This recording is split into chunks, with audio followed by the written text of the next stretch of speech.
Now let us try to apply the Biot and Savarts law to find the magnetic field due to a circular loop. First, we will find the magnetic field at any point on its axis, and then from there, we will try to find out the magnetic field right at the center of the loop. And this is the line on its axis. We're trying to find the magnetic field at this point.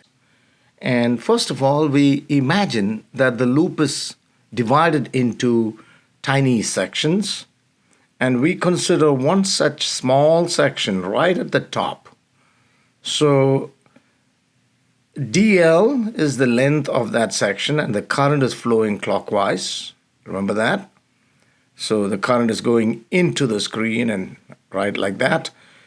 This is the line joining that tiny conductor to the point. And we know that the magnetic field must be perpendicular to the line joining the conductor to the point. So that's the line. So the magnetic field must be perpendicular. So dB is perpendicular to this line.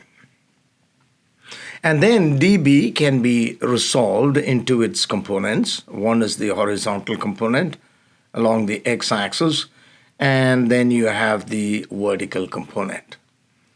So next what we will do is we will consider the diametrically opposite tiny conductor down at the bottom here. And then I have not drawn it, but you could see that you could draw this line, and then you would have the magnetic field perpendicular to that line, and that could again be resolved into its horizontal and vertical components. And then it's clear that the vertical components cancel out. The vertical components cancel out while the horizontal components add up. Therefore, to find the total magnetic field, to find the total magnetic field, we have to just integrate this horizontal component because all of those tiny elemental conductors around the loop add up to the magnetic field there. The contributions add up. Okay, so that's the plan. That's what we're going to do. Let's call this angle phi. So that is also phi. So the horizontal component is dB sine phi, and the vertical component is dB cosine phi. But then what is dB? According to Biot and Savarts law, dB is mu naught by 4 pi I dl sine theta by r squared. Okay, I dl sine theta by r squared. Now, what is theta? Theta is the angle between the current, remember the current is like that, and the line. So, if you can see it in 3D, then you know that the angle is 90 degrees. The angle between the conductor and the line joining that conductor to the point is actually 90 degrees. Since theta is 90, sine 90 is 1, so that just vanishes because sine 90 is 1. So that's why we have dB as mu naught by 4 pi I dl by r squared. So that's our dB.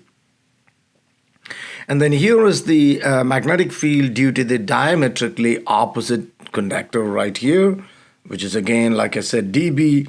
It can be resolved into dB cosine phi and dB sine phi. So the dB cosine phi's cancel out and the dB sine phi's add up. So therefore, to find the total magnetic field, all we have to do is integrate dB sine phi.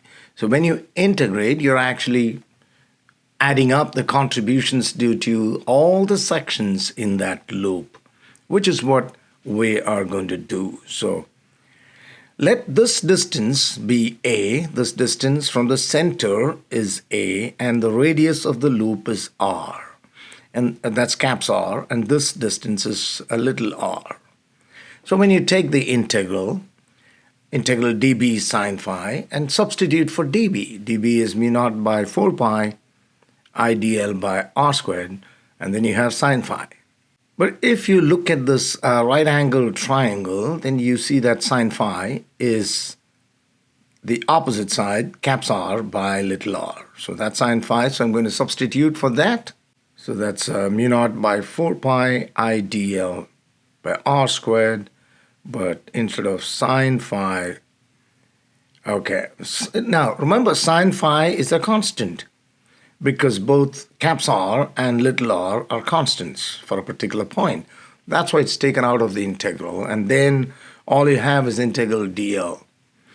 Okay, integration of dl around the loop just gives you its circumference, because the total length around the loop is the circumference, which is 2 pi caps r. So when you look at it carefully, you see that r cube is right there, and then you have r squared right there, and then 2 pi and 4 pi cancel out. There is a 2 in the denominator. So if the loop has n turns, then you are going to have to multiply this with caps n. So caps n is the total number of turns in the loop. So first what we derived was the magnetic field due to a single loop, and then you multiplied with n to get the total magnetic field due to n loops. So that's what is done. Another thing is, from this right angle triangle, you can see that r squared is caps r squared plus a squared. Applying the Pythagorean theorem. So from there, a squared plus r squared raised to half is r. Okay? And then that means r cube would be that raised to 3, which makes it a squared plus r squared raised to 3 by 2. That's why in place of r cube here, we actually have this whole thing written down. See that? So that is the formula for magnetic field at any point on the axis of a loop or a coil. Remember that A is the distance of the point from the center of the loop. But if you're trying to find the magnetic field exactly at the center of the loop, then A would be 0. And then we just need to substitute A is equal to 0 in that in order to find the magnetic field at the center of the loop. Okay, which is what I'm doing here. At the center of the loop, A is 0. And when A is 0, this factor becomes 0. And then you have r squared raised to 3 by 2. R squared raised to 3 by 2 is r cube. And then that is r cube in the denominator. There's r squared in the numerator. So you just are left with a caps r in the denominator. That's why you get this formula. B is mu naught Ni by 2r. And it's very obvious that the strength of the magnetic field at the center is going to be maximum compared to any other point on the axis. Also, remember that the direction of the magnetic field at any point is in the direction of dB sine phi. That means it's going to be perpendicular to the plane of the loop and away. How do you know what direction it is? It depends on how the current is flowing. It depends on how the current is flowing. For example, if, that's where you use the right-hand rule. So assuming that the current is flowing clockwise like that, you hold the fingers of the right hand in the direction of flow of current. The thumb will give you the direction of the magnetic field. So if we had considered a point, we should have the direction of the magnetic field actually pointing towards the loop. So in this case, when I have derived it, I've assumed that it's counterclockwise. See, the current is counterclockwise. Let me show you that. If you hold your fingers like that in the direction of flow of current, and your thumb gives you the direction of the magnetic field. So in all of this, when I try to derive it, it's actually a current that's flowing counterclockwise. And that becomes very clear when I start talking about that direction. Okay? So I hope you understand this. And this is a practically very important idea. And we use it in many instruments.